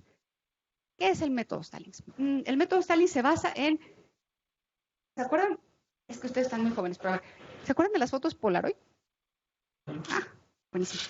Es así, ustedes entran al salón y cada determinado tiempo es como si tomaran una foto Polaroid y captan lo que está pasando en ese momento. Es decir, ustedes tienen una clase de 50 minutos, lo que el método Stalin dice es, si tú capturas lo que está haciendo el profe cada 5 minutos, lo registras, en el agregado te va a decir cómo usó el tiempo. Es esto, el método Stalin entra y cada 5 minutos registra lo que está haciendo el profesor. Y ustedes seguro se están preguntando, ¿qué es lo que podría estar haciendo el profesor? Y ahí hacia allá voy con el registro sistemático. Es esto, entran, es, digamos instantánea por la foto. Es una instantánea la clase, registra las personas y las actividades en el aula como si estuvieran siendo fotografiadas durante un instante. De allí surge la palabra instantánea. Cada instantánea tiene una duración de 10-15 segundos. Entonces esto es muy claro. Yo llego y me siento y arranca la clase, listo, empiezo a contar 5 minutos. A los 5 minutos veo durante 10 segundos qué está haciendo el maestro y regreso y registro. ¿Cómo lo registro? Y aquí voy a tener que echar un gol al CIDE porque sí. Esta es una hoja de registro de la observación, por eso se llama sistemático. ¿Han visto estos exámenes de ovalitos? De chiqui, chiqui, chiqui, chiqui. Básicamente el registro desde los 70 empezó así, y esta es una hoja. Les explico. Aquí dicen las actividades. Esto es todo lo que podría estar haciendo el profesor. Por ejemplo, lectura en voz alta, exposición y demostración, preguntas y respuestas, práctica, memorización, tarea, trabajo individual de...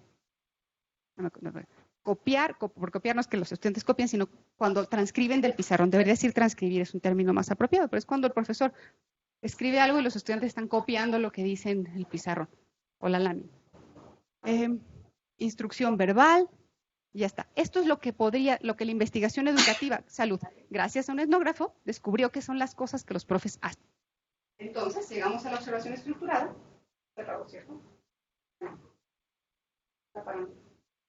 Llegamos a la observación estructurada y podríamos saber lo que está haciendo el profesor. Eso aparece aquí. ¿Okay? Y aquí lo que ven es sin material, libro de texto, cuaderno, pizarrón, material didáctico, TIC. ¿Con qué lo está haciendo el maestro? ¿Sí? Quiere decir que, no pueden decir, el maestro está haciendo exposición, demostración con el pizarrón. Entonces, me voy aquí. Ahí voy. Esto es lo que está aquí, esta fila es lo que está haciendo el docente y esta fila es lo que están haciendo los alumnos. Yo debo registrar, porque por así lo mencionaba, yo debo registrar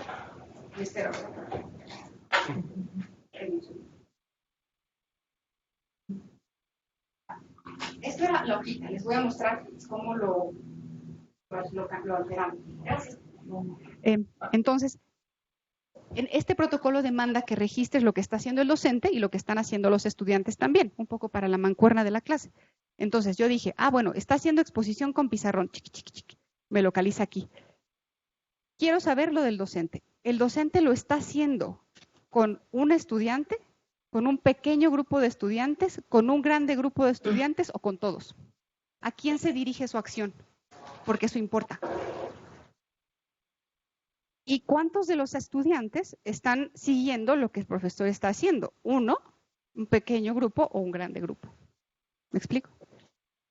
Quiere decir que cada 5 minutos ustedes se detienen en la actividad, escanean lo que está pasando ahí y dicen, ¿qué está haciendo el profesor? Pues está haciendo preguntas sin material. Pues aquí. Con un pequeño grupo, pues es aquí. El protocolo define un pequeño grupo como menos de 6 estudiantes. Un gran grupo como más de 6 estudiantes, pero no todo el grupo, y todo el grupo pues en la T. Y ya está. Entonces, ustedes tendrían que hacer esto. ¿Qué es lo que les demanda este registro? Quiere decir que ustedes cada 5 minutos tienen que estar llenando una hoja de estas. ¿Sí? Y que al final llegan y tienen que tener un lector de ovalitos. ¿Sí? Lo que nosotros hicimos es esto que ven aquí. Y ustedes van a decir, ¿qué demonios es esto? Hicimos una aplicación en el teléfono. Y lo que hicimos es transitar esto a la aplicación, de forma que el observador llegaba. Este es el mapa de, sé que no, lamento, pero en la presentación lo van a ver más claro. Este es el mapa de todas las pantallas que se generaban. Entonces ustedes metían la clave de centro de trabajo, que es el número de identificación que tiene una escuela, y a partir de eso empezaban solo con clics, cada 5 minutos. Y eso se iba directamente a nuestra base de datos aquí. Claro, si tenían conexión, ¿verdad? Eso nos ahorró una cantidad de hojas enormes, y nos ahorró el lector de bolitas, y nos ahorró un montón de cosas, un montón de cosas. Fue fascinante. Y ustedes decían, bueno, ¿a quién voy a registrar? ¿Al profe o al alumno? ¿Qué actividad está haciendo? Y nada más, clic, clic, clic, clic, clic, clic, clic, clic, clic. Funcionó fabuloso. Bueno, aquí está más claro, perdón. Ustedes decían, ¿a quién estoy observando? Bueno, voy a hablar del docente. ¿Podría estar haciendo estas actividades? ¿Qué recursos está usando y con quién lo está usando? O sea, transitamos del lector óptico a esto. A esto me refiero con registro sistemático. Que no es que cada observador, recuerden, teníamos 70 observadores. Si les decimos, apunten lo que sea, exacto, el octavo círculo del infierno. El octavo círculo del infierno en costos, en la calidad de los datos, en la interpretación y la sistematización y el análisis. El infierno. Esto nos llevó a otro punto de la efectividad en el análisis. A esto me refiero con registro sistemático, en que no les dijimos, lleven un cuaderno y anoten lo que vean cada 5 minutos, sino claramente me vas a decir estas preguntas.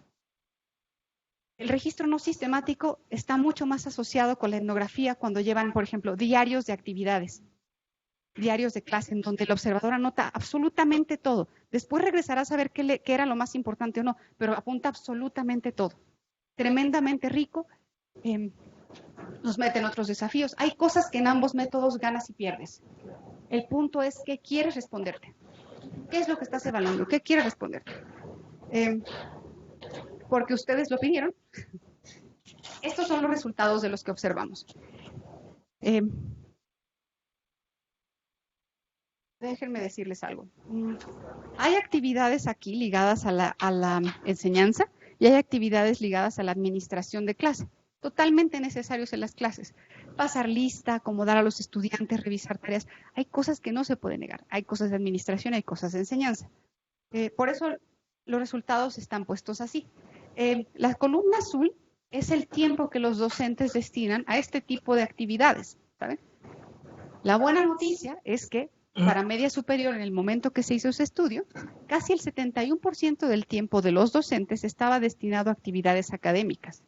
Era una gran noticia para media superior, porque, ¿qué creen? No estoy para chismear, pero en básica, en primaria, es el 50%. Solo la mitad del tiempo se utiliza en actividades de enseñanza. Podemos entrar en un debate de eso, después se los comento. Pero los resultados de esta observación estructurada y no participante nos llevaron a estos resultados. El tiempo que los estudiantes están involucrados en actividades académicas es el 53%, en tareas administrativas aquí, y en tareas no académicas realmente es poco. Por favor. Medio rudo. Y no hay forma por ahí me parece que está padre, pero hay una muy fuerte incidencia de un sesgo de observación muy cabrón. ¿Lo cegaron? ¿O estaba el observador adentro y las personas que sabían, estaban siendo conscientes, que estaban siendo evaluadas al respecto? Por un tema de ética, todos los docentes fueron notificados, pero no había detalles de qué. Es decir, los docentes fueron notificados y se les pidió coordinar la sesión y se les dijo que se quería conocer cómo sucedía su clase. No se les dijo, se le va a medir el tiempo de estas actividades, sino cómo se desarrollaba su clase. Los observadores estaban presentes, no participantes. Lo que la investigación educativa y los ejercicios de observación nos dicen es que el efecto Hawthorne sea, que la posibilidad de alterar al observado por la presencia del observador pasa en los aproximadamente 8 minutos. Entiendo que hay un sesgo, pero como no saben necesariamente qué les estás midiendo, podemos pensar que no hay gran cosa, o sea, no hay gran cosa que sí, no se sostiene, la verdad. Y lo van a ver con el segundo ejemplo de observación estructurada que vemos aquí, y que se derivó de este. Pero sí, no hay manera, no se puede fingir mucho. Se puede fingir un ratito, pero no. Y sobre todo los estudiantes, porque aquí el tema, el secreto es la mancuerna. Imaginemos que tienes razón y que a mí me dicen, te voy a medir el uso del tiempo. Y yo, maestra, que me la paso genial todo el semestre, digo, esa clase se me va a aplicar. Lo que va a pasar es que ustedes no me van a seguir. Y esa brecha se ve aquí. Entonces, por más que, y más lo van a ver, mucho más lo van a ver en el siguiente ejemplo. Pero los estudiantes no saben que tienen que hacer algo distinto. Tal vez el maestro quiera, pero no se logra. No se puede engañar tanto. Bueno, y también como ya lo mencionaste, hay ya aproximaciones, ya hay quien midió cuánto tiempo dura aproximadamente, o sea, la inferencia del sesgo, pues entonces ya más o menos puedes saber a qué le tiras. Sí, cuando hay una persona, puede durar un poco más, o sea, como 8 minutos. Cuando hay solo una videocámara, que fue el ejemplo que hicimos después, se va todavía más rápido. Porque cuando digo una cámara, no estoy hablando de Televisa, en el caso de nosotros utilizamos un iPad. Era un iPad con un tripié y un lente de amplio alcance. La instalábamos, la prendíamos y ¡zas! Salíamos. Eso, los primeros, igual, solo 1 minuto y medio estaban los estudiantes ahí, y el profesor medio se distraía, pero eso, la atención jala rapidísimo. Yo creo en menos de 5 minutos y ya se olvidaban de la cámara. Probablemente la volteaban y la veían, pero eso no hacía nada distinto. El secreto aquí es esta mancuerna. Aquí están las clasificaciones de las actividades por enseñanza, administración y no académicas. ¿Qué problema le ven a esta gráfica? O sea, es decir, si ustedes son investigadores y les presentan, así se usa el tiempo de media superior, ¿qué pensarían? ¿Habría algo que preocuparse? Si ustedes fueran el subsecretario de Educación Media Superior, y yo les digo, oiga, qué buena noticia, porque sabe que básica es el 50%. ¿Se quedarían tranquilos con esto? No, la gráfica verde, ¿no? De el tiempo que dedican los alumnos en la enseñanza y a las actividades no académicas.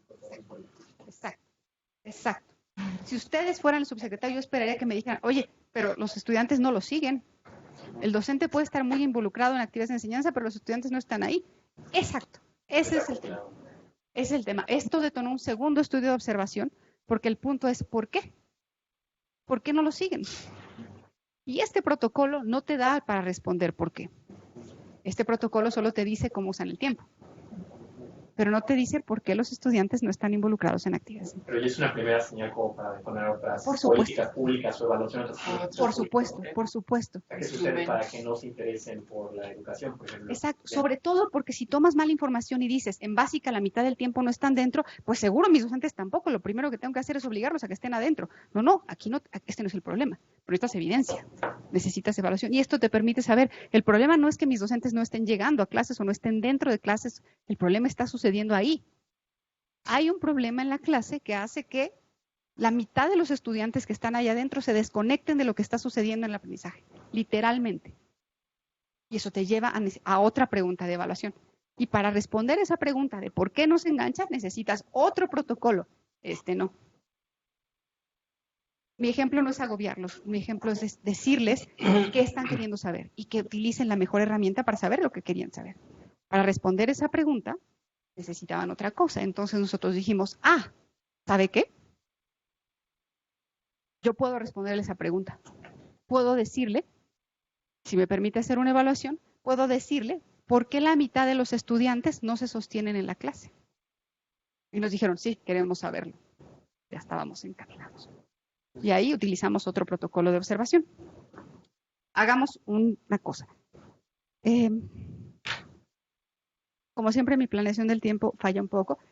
Quiero explicarles el protocolo de observación que siguió a este. Es un protocolo de observación estructurada no participante para conocer el nivel de calidad de las interacciones educativas entre docentes y estudiantes, que es lo que nos iba a responder por qué la mitad se nos van.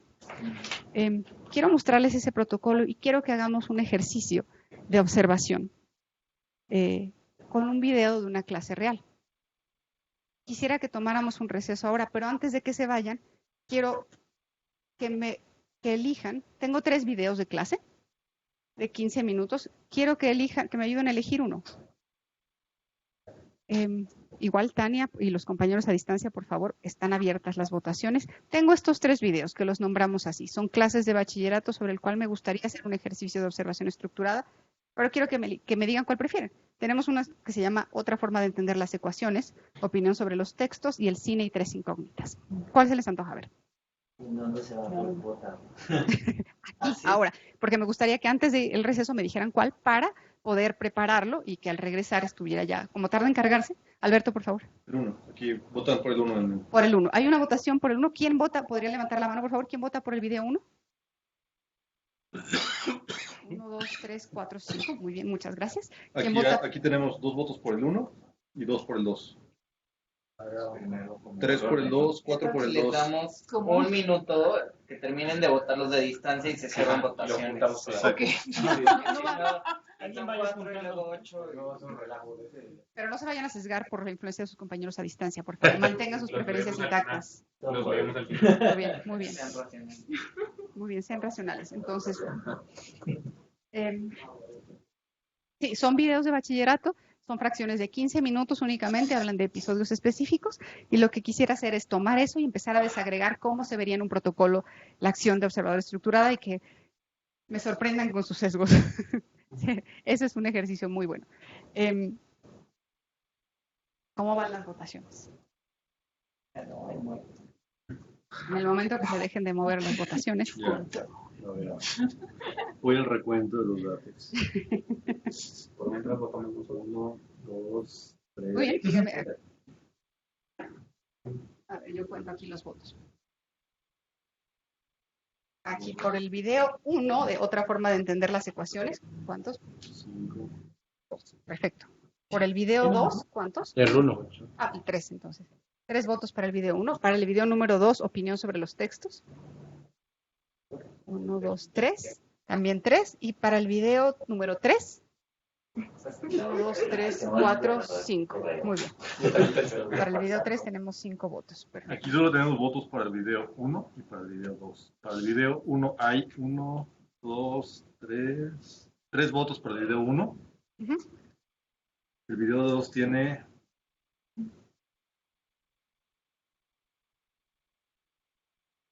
8 votos. Uy. Ya, vaya. ¿Y el video 3? El video 3, 0 votos. Uy. No, pues ya. Entonces ganó el video 2, opinión sobre los textos. Si les parece bien, nos tomamos un descanso de 10 minutos y cuando regresemos vemos el protocolo y pasamos al análisis del video. ¿Va? Tengo mis conclusiones. ¿Tú viste el video 3? Yo también, yo quería el video. Ahora como ¿El 3? ¿Cuál, el 3? Pues mejor el 3.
distancia también. Por favor, si hay alguna pregunta en este momento, estaría buenísimo. Muy bien, les conté entonces que hicimos esta evaluación usando observación estructurada para responder la pregunta ¿cómo usaban el tiempo los profes de bachillerato? Y la respondimos. Por eso generó otras preguntas. Y la pregunta era, ¿por qué? Bueno, más bien, antes de eso, la pregunta sobre la sistematización de la información, ¿les quedó claro? Sí. Si no, de todos modos, este también es un buen ejemplo para que veamos otra dimensión de la sistematización de la observación, de la información en la observación. Entonces, nosotros respondimos la pregunta de la evaluación, que era cómo usan el tiempo los profesores de bachillerato, y dijimos, bueno, ya sabemos que el 71% de los maestros están haciendo actividades de enseñanza, en contraste con el 48% que es en básica. Es un muy buen porcentaje, y además la investigación internacional dice que 70 es un gran porcentaje. Entonces, el problema no es que no estén dando clase. El problema es algo pasa ahí adentro que se desconecta a nuestros estudiantes, los perdemos. Lo que la investigación educativa nos dice es que la efectividad del tiempo en la escuela no está en cómo transcurre, sino cómo se usa. Y ahí necesitábamos medir cómo se usa ese tiempo, qué tipo de cosas están pasando ahí adentro que hacen que la mitad de nuestros estudiantes los perdamos. Y les digo, la verdad es que se nota, es tremendamente evidente cómo se desconectan. Habíamos usado Stallings, pero para responder esa pregunta de qué está pasando al interior, cómo se desarrollan las relaciones de enseñanza al interior de la clase, necesitábamos movernos a otro tipo de medición. Y hay un protocolo de observación que mide justo la calidad de las interacciones educativas entre los docentes y los estudiantes. Y les voy a mostrar ese protocolo. Primero, quiero sensibilizarles en que las interacciones educativas importan. Es decir, es ese conjunto de relaciones, costumbres, creencias, tratos, que conforman la experiencia educativa alrededor del aprendizaje en el salón de clases. Esto importa y la investigación educativa dice que esto es tremendamente poderoso para las oportunidades de aprendizaje de los estudiantes. Y les pido que mientras les muestro el protocolo traten de recordar sus experiencias, por ejemplo, en básica o en media superior. En superior ya no, ahí es otro cantar, pero piensen en sus mejores maestros o sus no tan buenos. Pero este es el mecanismo básico para aprender. No aprendemos de alguien que no respetamos, no aprendemos de alguien que no parece que no le importamos. Esas relaciones son importantes. Y este protocolo los mide. Propician un ambiente favorecedor para el aprendizaje. Se trata de distintos agentes de cómo se mejora el ambiente para aprender y que la investigación dice que los ambientes positivos y emocionalmente adecuados obtienen mejores resultados de aprendizaje. Hay una liga ahí puesta. Y no me pongo hippie, es lo que la ciencia dice. Entonces, nosotros decimos, mira, ya te medimos las interacciones, ya te medimos cómo se usa el tiempo, necesitamos explicarte por qué perdemos a la mitad de los estudiantes ahí, vamos a aplicar el protocolo CLAS y usamos la misma estrategia. Regresamos a 3 entidades federativas, ahora 6 subsistemas, 63 planteles, y aquí hicimos una modificación. Recuerdan que habíamos medido el uso del tiempo, ¿verdad? Pues tomamos una muestra de aquellos planteles en donde se usaba mejor el tiempo y un conjunto de planteles donde no se usaba nada bien, porque queríamos medir esas interacciones en esa parte. Era interesante. Y utilizamos este protocolo de observación. Salud. Gracias. Ahora, quiero preguntarles en este punto, ¿qué quieren ver primero, los resultados de la medición o el protocolo? El protocolo. El protocolo. ¿Qué fue lo que hicieron los pasos? El protocolo es que estábamos observando. Salud. Y tiene sentido, pero yo quería darles esta opción. Este es un esquema generalizado del protocolo. ¿Y qué es lo que significa esto? Que cuando ustedes van a observar interacciones educativas, ustedes van a observar 13 cosas. 13 cosas. Cada una desagregada. Cada una desagregada. Lo que este protocolo dice es, las interacciones educativas en un salón de clases se miden en un conjunto de 3 grupos. Cuestiones de apoyo emocional, cómo está el ambiente de aprendizaje, hay respeto, todos están cómodos, se sienten bien, se tratan bien, no hay climas hostiles. Voy a ir desagregando, pero quiero explicarles en la generalidad. En el aula también hay temas de organización del aula, cómo se distribuyen, todos saben lo que tienen que hacer, está clara las consecuencias de sus actos, todos saben qué papel juegan ahí, está claro para todos, funciona de manera eficiente, es un relojito que camina solo, cosas así. Y hay otro conjunto de dimensiones relacionadas al apoyo pedagógico, y son las estrategias que sigue el docente para justamente propiciar oportunidades de aprendizaje, y se ven así. Este protocolo dice, el observador tiene que medir estas 13 cosas, 13 porque también valora la participación de los estudiantes, y las valora, ahorita me regreso ahí, asignándoles una ponderación del 1 al 7. Es decir, en cada una de esas 13 dimensiones el observador tiene que estar capacitado para decir si el clima positivo del aula toma valores entre 1 y 7. El protocolo especifica muy claramente, no lo proyecto aquí, qué significa un 1 para clima positivo, qué significa un 2, qué significa un 3. En esta escala, 7 es el valor más alto, es lo deseable, es lo que esperaríamos ver en un máximo potencial de esa dimensión. Como una escala de Likert. Exacto, es como una escala de Likert. Y los valores bajos son 1, 2, los valores medios 3, 4 y 5, y los altos 6 y 7. El protocolo tendría que especificarnos claramente qué significa un 4 en productividad. Este es un protocolo para que sea sistemático. Me voy a regresar al final a los elementos. Estaban al principio, pero tuve que hacer este ajuste para que tuviera un poco más sentido. Pero vamos, ustedes se van a quedar con los elementos principales de la construcción de un protocolo para que la observación sea sistemática, que eso es fundamental para cualquier exploración que ustedes quieran hacer al respecto. Entonces, ustedes tendrían que asignarle un valor numérico a cada una de estas dimensiones. Y ahorita les voy a decir cómo lo van a hacer. Este protocolo, dada la intensidad de la acción, divide la clase en segmentos de 15 minutos. Es decir, ustedes entran, observan durante 15 minutos, pueden tomar nota y al final de los 15 minutos necesitan asignarle un valor numérico a cada una de estas dimensiones. Al final, una clase de 1 hora estará compuesta de 3 mediciones de esto. Ahora, los fines es importante.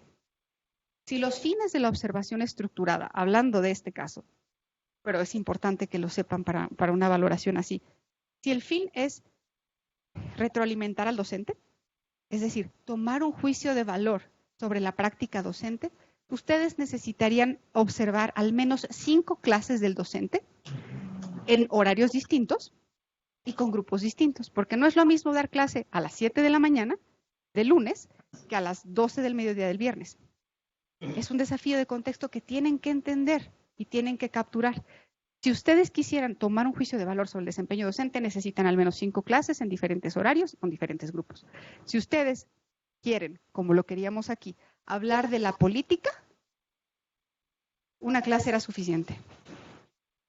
Por eso observamos una clase. Por eso es importante los objetivos de la evaluación, porque ahí el diseño es fundamental. Entonces, ustedes al final de 1 hora de clase tenían 3 valoraciones numéricas como esto. Nosotros teníamos un registro sistemático que básicamente era una hoja de Excel con estas dimensiones y medición 1, 2 y 3. Y asignábamos un valor numérico. Ese es el registro sistemático. Ahora, ¿qué significa esto que les digo? Por ejemplo, apoyo emocional. Si recuerdan, apoyo emocional tenía 3 casitas. Clima positivo, sensibilidad del docente. Me voy a ir rápido. Se los voy a describir mejor aquí. Luego me voy rápido, detallado con una de ellas y después vemos el video. Bueno, los resultados y el video, pero me voy a ir más rápido aquí. El apoyo emocional, les decía, tiene que ver con el ambiente y tiene 3 dimensiones. Clima positivo y se refiere al ambiente de aula y mide cosas como, ¿están cómodos los estudiantes? ¿Hay risas compartidas? Y por risas compartidas me refiero a risas compartidas. Yo puedo hacer un gran chiste, pero si ustedes no se ríen, algo está mal. O yo puedo hacer el peor de los chistes, pero si ustedes se ríen es suficiente. Y ahí es cuando se empieza a desmoronar la posibilidad de que alguien esté fingiendo. Sí me tocó ver una clase donde la maestra, la verdad, hacía algo que me parecía chistosísimo y los estudiantes estaban como, ¿qué le pico? Ahí empieza a vencerse la posibilidad de que sea algo compartido y construido sistemático. Mide cosas como el profesor o la maestra usa nombres de estudiantes, se refiere con respeto a los estudiantes, ¿se sabe los nombres? Usa ponderaciones así para hablar del clima positivo. Y el protocolo lo desagrega, no es tan hippie como yo se los muestro, pero quiero darles una idea de esto. ¿Todos están cómodos ahí? ¿Hay un buen ambiente para aprender? La segunda dimensión habla de sensibilidad del docente y es básicamente empatía. Es decir, el docente tiene la capacidad para detectar necesidades académicas y sociales de los estudiantes, tiene esa sensibilidad de entenderlo, se anticipa a los problemas, los resuelve, nota dificultades con los estudiantes. Y les voy a dar un ejemplo. Una maestra de bachillerato dice en la clase, ahora lo que vamos a hacer es formar equipos Ya saben cómo hacerlo, por favor, intégrese y resuelvan este ejercicio. Inmediatamente, efectivamente, los estudiantes comienzan a jalar sus sillas, pero un estudiante al fondo se queda quieto, no se mueve. Y yo creo que a todos nos ha pasado o hemos tenido algún compañero que le cuesta trabajo integrarse. Los equipos empiezan a formarse de manera natural, pero ese estudiante no. Ella sale del frente del salón y va directo con él, jala su silla y le dice, acomódate aquí. Y ya. Ese solo acto hace la diferencia para ese muchacho, que de otra manera se hubiera quedado sin equipo y tal vez excluido como siempre lo hace. Pero ella se anticipó, ella hizo algo distinto. Y eso es sensibilidad docente, porque eso marca la diferencia para aprender. Eso no es menor. Hay profesores que lo ignoran. Tal vez deberíamos platicar que eso no es superficial, que es importante. Y no se trata de ser nanas de los estudiantes, se trata de reconocer las necesidades y los contextos que necesitan para aprender de mejor manera. Ella lo hace y es parte de esto. La tercera dimensión en consideración de las perspectivas tiene que ver con la posibilidad de ceder el control y entender que la clase no es solo nuestra y que podemos y debemos tomar en cuenta a los estudiantes para su proceso. Que los ejemplos vengan de allá. Cosa que yo no estoy haciendo aquí, pero yo solo tengo 3 horas y necesito ser rápido. Pero en otra categoría tendríamos que tomarnos el tiempo para ceder esos ejemplos, para ceder ese poder, digamos, de la docencia y un aprendizaje colaborativo y distribuido y que los ejemplos funcionan mejor. Les voy a dar un ejemplo rápido. Un maestro de lenguaje y comunicación les dice a sus estudiantes de bachillerato, digo, esta medición fue en 2017, quiere decir que estamos hablando de chavitos nacidos del 2000 para acá. El maestro de lenguaje y comunicación les dice, sí, ustedes tienen que ser tan buenos en expresión como Jacobo Saludowski.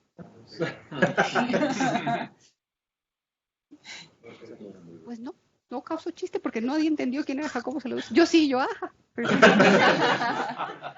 Pero eso tiene que ver con ceder el poder. No todos los ejemplos tienen que venir de acá porque no nos alcanza la vida, pero si el maestro cede esa posibilidad, es más enriquecedor para todos. Que considere la perspectiva de los estudiantes en los ejemplos, en la vida diaria, en estas cosas. Todo esto conforma apoyo emocional y recuerden, para cada una de estas hay un valor numérico, registrado sistemáticamente. Luego, organización de aula, 3 cosas. Manejo de la conducta, las estrategias que el docente decide para administrar la conducta. Si todos saben las reglas del salón, y eso se nota, si cuando yo digo formen equipos ya saben qué, o tengo que estar diciendo uno por uno, si esa naturaleza fluye, si ya les digo ustedes decidan y ya veo que todo forma parte, si los estudiantes saben que no necesitan pedirme permiso para ir al baño, si los estudiantes saben que de entrar tienen que entrar rápido, que pueden llegar tarde, si todos conocen cómo funciona ese reloj. Eso es lo que mide esto. Productividad, si no hay tiempo perdido. Y no me quiero meter en un tema de tiempos y movimientos, pero cuando la clase fluye efectivamente y los tiempos de administración fluyen rápido y todo el tiempo es maximizado en aprendizaje. Eso es lo que mide esta dimensión. Y clima negativo, esto mide las reacciones, cómo actúa el docente cuando hay una situación hostil en el salón, cuando algo se sale de control. Eso lo mide aquí.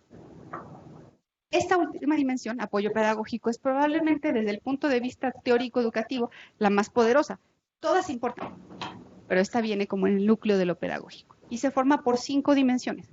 Formatos de enseñanza, comprensión del contenido, análisis y cuestionamiento, calidad de la retroalimentación y diálogo pedagógico. La primera, formatos de enseñanza, es todos los ganchos que el maestro va a utilizar para jalar su atención. Sí PowerPoint, sí un video del osito, pero sí probablemente una buena historia, una buena anécdota, una lectura, un ejemplo de ustedes, todo lo que el docente va a usar para jalar su atención. Pues como el repertorio, digamos. Exacto, el repertorio.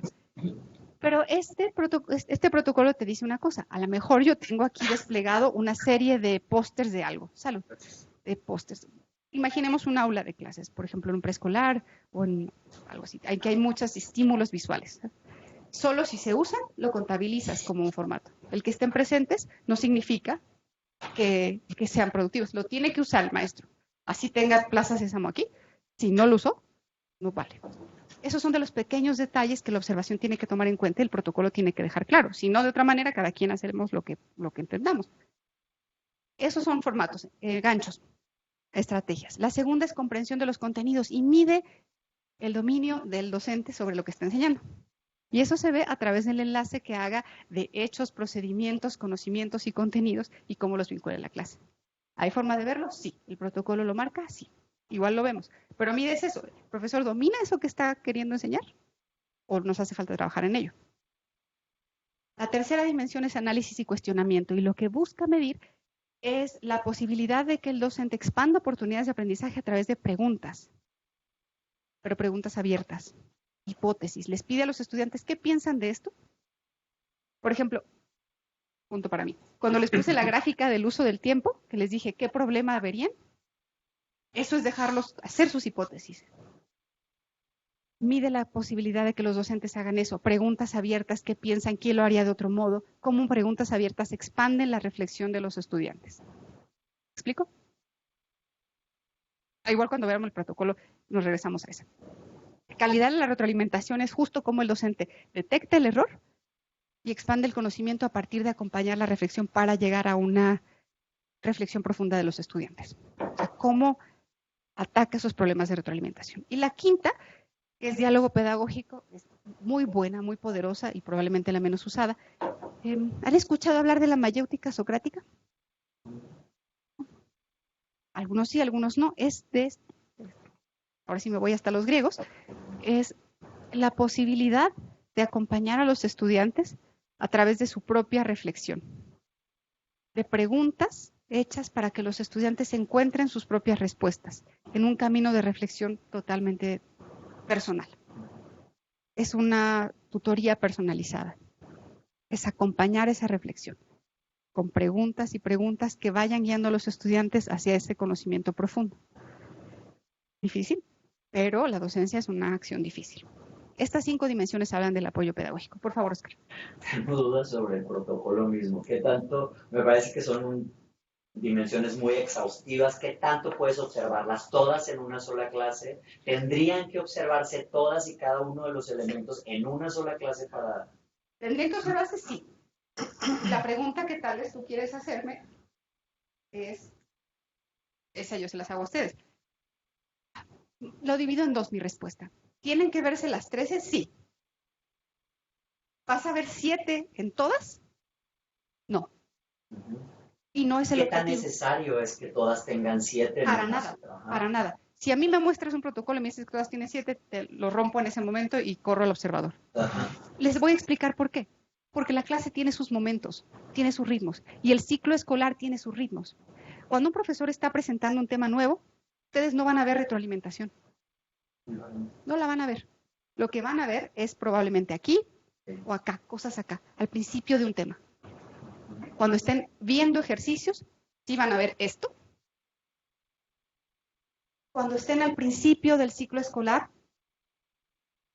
esperaría probablemente que vean mucho de esto, de construcción de estas cosas, porque son las bases sobre las cuales van a seguir el resto del año.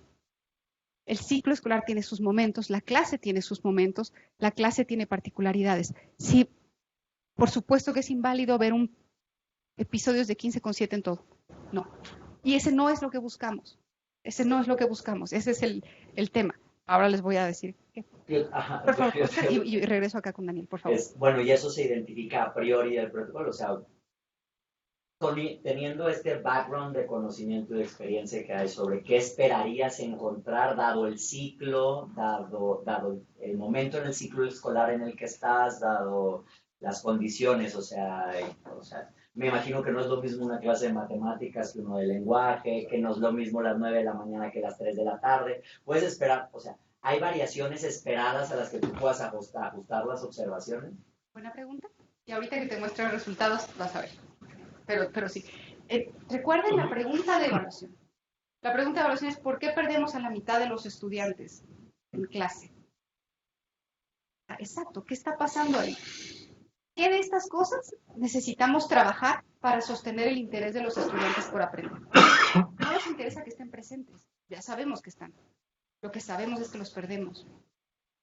Y ahí no hay beca que te suba, o sea, no hay beca que te alcance. Van a estar ahí, pero no vamos a interesarlos en aprender. Y el fin último de la escuela es interesar a los estudiantes en aprender, que quieran estar ahí cada día, no obligados, que deseen estar ahí. Necesitamos saber por qué no estamos logrando eso. y si efectivamente es un tema de asignatura, ¿qué nos está pasando? Esa era la pregunta. Y la voy a responder ahora con los resultados. Por favor, Daniel. Era justo un poco la segunda pregunta de Oscar. ¿Cómo consideras, o bueno, más bien cómo dejas en la parte de la evaluación estas cosas que ya sabes de antemano, como la parte del ciclo, cómo si eso te marca un sesgo en las cosas que vas a recibir en cada una de tus dimensiones? En la integración de los datos, porque tomamos los datos, nos tomamos mes y medio para medir simultáneamente, porque sabíamos que no podíamos esperar medir algo en agosto y después en noviembre, porque los resultados se harían. Tomamos mes y medio y salimos en una brigada. Aquí ya no podíamos salir observadores directos como lo hicimos con Stallings. Tuvimos que salir a videograbar. Entonces salimos a videograbar en un mes y medio, capturamos las clases y nos regresamos al análisis. ¿Por qué lo hicimos? ¿Hicieron todo esto a posteriori con los videos? Exacto. No hicimos observación directa porque la muestra era muy grande y aquí me voy a adelantar al secreto de la observación. Si es tan poderosa, ¿por qué no formamos ejércitos de observadores que salgan? Es una pregunta para ustedes. Y para los de distancia. Tania, no me dejes abajo. Los costos, ¿no? Los costos, porque se puede perder como la visión de que sean tantos, tener menos controlado lo que pueden ver. Lo que Cristian quiere decir, que yo se los voy a decir, Cristian le preocupa el índice kappa, ¿cierto? Sí, dime que sí. Es como ¿cómo se llama? La coincidencia interobservador. Sí. Eso es lo que realmente les preocupa. ¿Cómo garantizan que un observador al ver el mismo fenómeno, lo califique igual? Yo podría formar 1000 observadores, vayan, regresen. El secreto de la observación tiene que ver con que si observa más de una persona, necesitan asegurar la coincidencia entre los observadores. Y eso se mide a través de capacitación y de ponderaciones. El índice kappa es un número que te dice, estos observadores, al ver el mismo fenómeno, lo calificarían casi igual. Y eso te garantiza que si los sacas, regresen y sus datos sean confiables. ¿Me explico? Validez interna del instrumento y del registro. Yo sabía que los que les preocupaba era eso. Y sí, totalmente preocupante. En Stallings era muy fácil porque el tipo de protocolo era muy claro. ¿Qué está haciendo? Listo. Medimos el índice kappa y un índice kappa confiable es arriba del 80%. Nosotros obtuvimos 87%. Era listo. Salgan ahora y regresen y llénenlo en su aplicación y listo. Aquí era distinto. Porque medir todas estas cosas requiere una profesionalización distinta y era la primera vez que lo íbamos a medir en México, en el contexto mexicano. Eso nos hacía que decidimos, por método, que cada clase era observada por 2 observadores en video y entraba un tercero en discordia si teníamos muchas diferencias. Por eso la decisión de salir y videograbar, porque no podíamos ir a 3 entidades, 110 planteles en un ejército de evaluadores que no teníamos, que apenas nos estábamos formando. Tuvimos que pasar un examen de certificación para obtener ese índice kappa y salir. Por lo tanto, la mejor estrategia era salir, videograbar, regresar, ver los videos. Si había un tercero en discordia, entrábamos a ver y teníamos el registro y la transparencia de cómo habíamos llegado a los datos que estábamos presentando. Así, porque así es la vida. Entonces tiene que ver con el método, las factibilidades y de alguna manera así aseguramos que cachábamos medianamente las mismas condiciones. Controlar los sesgos posibles más identificados. Sí, los que puedan. Habrá cosas que no puedan controlar, pero las que están en su mano necesitan controlar. Entonces es posible que entre diferentes observadores, independientemente de la capacitación, cada uno de ellos sea mucho más sensible a una dimensión que a otra, ¿no? Totalmente. Eso ya naturalmente, intrínsecamente los va a sesgar. Uno se va a fijar más en la parte emocional y otro va a estar más sesgado a la parte administrativa, ¿no? Entonces, a lo mejor buscas ahí como un contraste. Qué bueno que lo dices, porque sí tomamos esta estrategia. Nosotros armamos mancuernas, éramos 10 observadores y armamos mancuernas. Cuando llegamos